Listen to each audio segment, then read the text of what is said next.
నమస్తే welcome to Suman TV నేను మానస మనతో పాటు ఉన్నారు హైకోర్టు అడ్వకేట్ నాగేశ్వరరావు పుజారి గారు వారితో మాట్లాడదాం. హలో సార్, నమస్తే. మ్యూచువల్ డైవర్స్ కి అప్లై చేసినటువంటి జంట కొంతమంది కేసెస్ లో మనం చూస్తూ ఉంటాం. ఫస్ట్ సైన్ వైఫ్ పెడుతుంది, బట్ వేరాజ్ సెకండ్ సైన్ కి తను రాకపోవడం లేదా నెగ్లెక్ట్ చేయడం ఇలా చేసినప్పుడు ఏంటి పరిస్థితి? ఫస్ట్ తను సైన్ పెట్టింది కాబట్టి ఆ సిచ్యువేషన్స్ లో కోర్టు వాళ్ళకి డివోర్స్ ఇస్తుందా లేదంటే ఎలా ఉంటుంది? ఇప్పుడు మ్యూచువల్ డైవర్స్ అంటే ఏంది అంటే ఇద్దరు వ్యక్తులు డైవర్స్ తీసుకోవాలా, కలిసి ఉండలేమని చెప్పేసి వాళ్ళు నిర్ణయించుకుంటారు. నిర్ణయించుకున్న తర్వాత వాళ్ళు టర్మ్స్ అండ్ కండిషన్స్ రాసుకుంటారు. దాన్ని మనం జనరల్ పరిభాషలో ఎంఓయూ అంటాం, అంటే మెమోరాండమ్ ఆఫ్ అండర్స్టాండింగ్ అంటాం. అంటే ఇద్దరు పార్టీస్ కలిసి వాళ్ళు ఒక కన్క్లూజన్కి వచ్చేసి ఎట్లా విడిపోవాలి అనేది రాసుకుంటారు. దాన్ని మనం జనరల్ పరిభాషలో మనం ఎంఓయూ అంటాం. మనం అంటే మెమోరాండమ్ ఆఫ్ అండర్స్టాండింగ్ అంటే వాళ్ళు ఎట్లా విడిపోవాలనేది రాస్తాం. దాంట్లో ఆ రాయటం అనేది కేసు టు కేసు ఉంటుంది. ఓన్లీ వాళ్ళకి పెళ్ళయింది, ఇద్దరు భార్యాభర్తలు ఉన్నారంటే ఒక తిరిగి రాస్తాము.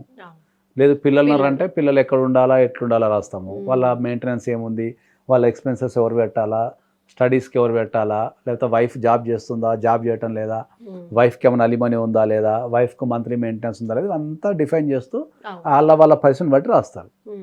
రాసిన తర్వాత ఏమైంది అంటే ఏంటంటే మనం మ్యూచువల్ డైవర్స్ రాసిన తర్వాత మనం కోర్టులో సబ్మిట్ చేసేస్తాం. ఎలాంగ్ విత్ అడ్వకేట్ కోర్టులో సబ్మిట్ చేస్తాం. మ్యూచువల్ డైవర్స్లో కంపల్సరీ ఇద్దరు పార్టీస్ 2 సార్లు కోర్టుకు రావాలి. డెఫినెట్లీ ఒకటి అప్లికేషన్ వేసినప్పుడు రావాలి, రెండోది మళ్ళీ డైవర్స్ డేట్ రోజు రావాలి. కంపల్సరీ డైవర్స్ డేట్ రోజు రావాలి. సో అప్లికేషన్ వేసినప్పుడు ఇద్దరు వచ్చి కోర్టులో సంతకాలు పెట్టాలా. అప్లికేషన్ అంతా పరిశీలించిన తర్వాత అప్లికేషన్ అంతా కరెక్ట్ ఉంటే నెంబర్ ఇచ్చేసి డైవర్స్కి సంబంధించిన డేట్ ఇచ్చేస్తారు. ఒక పర్టికులర్ డేట్ ఇచ్చేస్తారు. ఆ డేట్ రోజు మనం వెళ్ళిపోతే ఇద్దరు పార్టీస్ వెళ్ళాలి. మళ్ళీ ఇద్దరు పార్టీస్ వెళ్తే మళ్ళీ ఇద్దరు అప్పుడు కోర్టు ఏం చేస్తుందంటే మనం ఎంఓయూలో రాసుకున్న టర్మ్స్ అండ్ కండిషన్స్ అన్ని ఫుల్ఫిల్ అయినాయా కాలేదా అనేది కోర్టు వెరిఫై చేసుకొని ఒకవేళ ఎంఓయూ రాసినట్టు అన్ని ఫుల్ఫిల్ అయితే వాళ్ళిద్దరిని ఒకసారి ఫైనల్గా అడిగి మీకు డైవర్స్ గ్రాంట్ చేస్తున్నాము అంత ఓకేనా అని అడిగి వాళ్ళు కూడా ఓకే అంటే ఇమీడియట్లీ వాళ్ళ సంతకాలు తీసుకొని డైవర్స్ గ్రాంట్ చేసేస్తుంది. ఇది జనరల్ ప్రాసెస్. చాలా సందర్భాల్లో మ్యూచువల్ డైవర్స్ సక్సెస్ఫుల్ అవుతుంటాయి. జరుగుతున్న దాంట్లో ఒక 5% 10% మధ్యలో కూడా గొడవలు అయిపోయి మళ్ళీ వీళ్ళు మ్యూచువల్ డైవర్స్కి వెళ్ళి ఫస్ట్ సంతకం అయిపోయిన తర్వాత కూడా గొడవలు అయిపోయి మళ్ళీ మీద పెట్టుకోరాళ్ళు. ఓకే, దాంట్లో ప్రాబ్లం ఉంటుంది. దాంట్లో ఉన్న టర్మ్స్ అండ్ కండిషన్స్ కనుక ఫుల్ఫిల్ అయిపోయి ఉంటాయి. మ్యూచువల్ డైవర్స్లో మనం రాసిన కండిషన్స్ కనుక ఫుల్ఫిల్ అయ్యి ఉండి ఆపోజిట్ పార్టీ రావటం లేదు మ్యూచువల్ డైవర్స్ కంటే మనం కోర్టుని ప్రే చేసి కొన్ని సుప్రీంకోర్టు జడ్జిమెంట్స్ ఉన్నాయి. అంటే వాళ్ళకు మనం చేయాల్సిన పనులన్నీ చేసేసి వాళ్ళు ఫస్ట్ సంతకానికి వచ్చి వాళ్ళు సెకండ్ సంతకానికి రాలేదనుకో కోర్టు తన పవర్ ఉపయోగించి ఇవ్వచ్చు డైవర్స్ ఇవ్వచ్చు. ఒకవేళ వాళ్ళు రాసుకున్న దాంట్లో ఫుల్ఫిల్ కాలేదు, వాళ్ళ టర్మ్స్ అండ్ కండిషన్స్ అనేవి ఫుల్ఫిల్ కాలేదు అనుకో అప్పుడు కోర్టు డిస్మిస్ చేసే అవకాశాలు ఎక్కువ ఉంటాయి.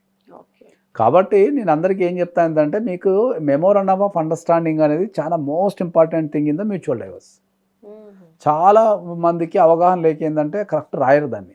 ఎందుకంటే ఆ మెమోరాండమ్ ఆఫ్ అండర్స్టాండింగ్ రాసేటప్పుడు అలిమోనీకి సంబంధించి, చైల్డ్ కస్టడీకి సంబంధించి, ఫ్యూచర్ లయబిలిటీకి సంబంధించి చాలా మంచిగా డిఫైన్ చేయాల్సి వస్తుంది. ఎందుకంటే ఈ రోజులలో మ్యూచువల్ డైవర్స్లో ఉన్న టర్మ్స్ అండ్ కండిషన్స్ బేస్డ్ మీదనే ఫ్యూచర్ అనేది నడుస్తున్నది. ఇప్పుడు పిల్లల కస్టడీ ఉందనుకో, పిల్లల కస్టడీకి సంబంధించి చాలా స్పష్టంగా ఉండాలి. దాంట్లో కంప్లీట్ కస్టడీ ఎవరికి ఇస్తున్నాము, వాళ్ళ విజిటింగ్ రైట్స్ ఎప్పుడెప్పుడు ఇస్తున్నాము, ఎవరికి వాళ్ళ మీద అధికారం ఉంది, డిసిషన్ తీసుకునే అధికారం ఉంది అనేది చాలా స్పష్టంగా రాయాల్సిన పరిస్థితి ఏర్పడుతున్నది.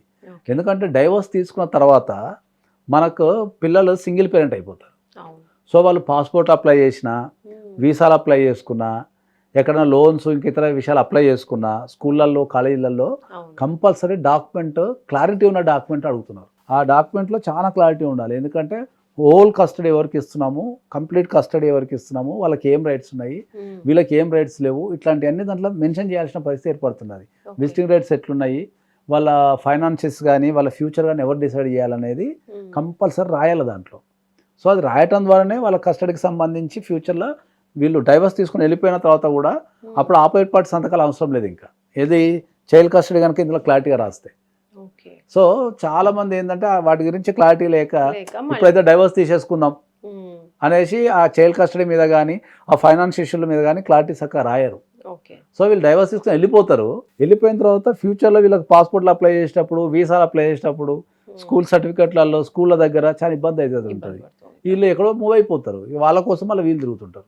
సో ఎప్పుడైనా కూడా ఏంటంటే మ్యూచువల్ డైవర్స్ అనేది మనము డిసైడ్ అయిన తర్వాత మెమరాండమ్ ఆఫ్ అండర్స్టాండింగ్ అనేది చాలా క్లారిటీగా వితౌట్ ఎనీ మనకు డౌట్ లేకుండా మనకు క్లారిటీగా మనం దాన్ని రాసుకోగలగాలి.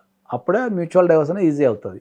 రెండోది ఇచ్చిపుచ్చుకోవడం అనేది ఎప్పుడు కూడా ఫస్ట్ ఏదైనా ఇచ్చిపుచ్చుకోవాలంటే ఫస్ట్ అడ్వాన్స్ ఇచ్చేసి మిగతాది అంతా సెకండ్ డైవర్స్ రోజే ఇచ్చుకోవాలి. సెకండ్ డేట్ ఏదైతే డైవర్స్ రోజు ఉంటుందో ఆ రోజు అక్కడ బెంచ్ మీదనే ఇచ్చుకోవాలి. అక్కడ జడ్జి దగ్గర జడ్జి ముంగట ఇచ్చుకుంటే మీకు వాళ్ళు వచ్చే అవకాశం ఉంటుంది. చాలా మంది ఏం చేస్తారంటే 50% ఆర్ ఎబో ఇచ్చేస్తారు ముందే. ఇట్లా ఇస్తున్న మీద సంతకం పెడతామని కూర్చుంటారు.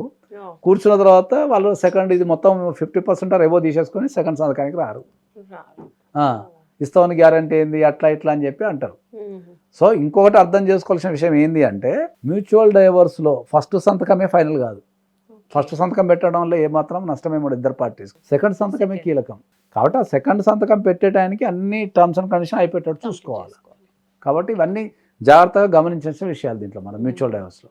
సో సెకండ్ సంతకానికి వచ్చే ముందే అన్ని కూడా క్లారిటీగా కంప్లీట్ చేసుకోవాలి. ఎంఓయూ